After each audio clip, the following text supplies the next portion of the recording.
Mark, one of the things that people ask us about all the time is our purpose at RTA, which we've got it written on the walls here. It's been part of what we've done for 45 plus years, and that's we help fleet succeed. Right.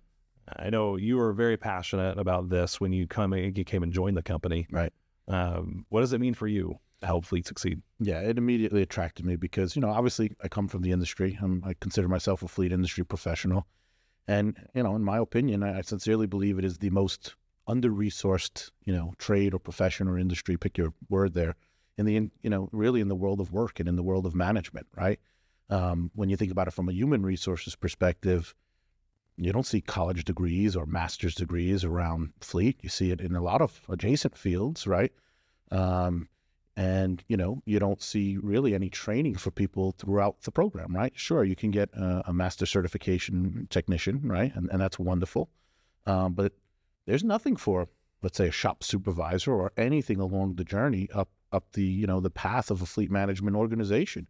And that's not to knock, I think NAFA does a wonderful job, and APWA and several folks have great certifications, the CAFM and so forth, to help, professionals along that track. But, you wouldn't, how many lawyers do you see that got their, their JD from, basically an 8-module online course, right? It's not a knock to the course. It's just, it's clear that we're not putting in the same level of effort and essentially investment into the people running and managing fleet, right? And that's very clear to me, right? And so the fact that we're so passionate about helping organizations sort of along that journey and giving them the information they need and the education that they need as part of what we do with the software and our other services just, meant the world to me.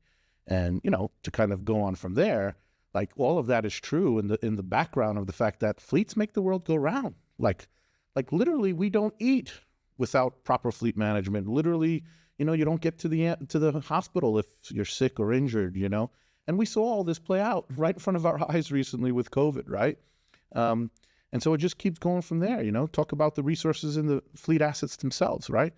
If organizations and if the world were investing properly in fleet and had an appropriate replacement plan that they were executing on those vehicles, all of that supply chain issue, like for the most part, it just goes away, right? Like, oh, my 5-year vehicle, I got to keep it an extra year, 6 or 7 years, instead of my 15-year vehicle that I desperately need to get off the road because it's falling apart, or I desperately need this part that I'm waiting to be sourced from, around the world that I can't get my hands on to get this thing back on the world.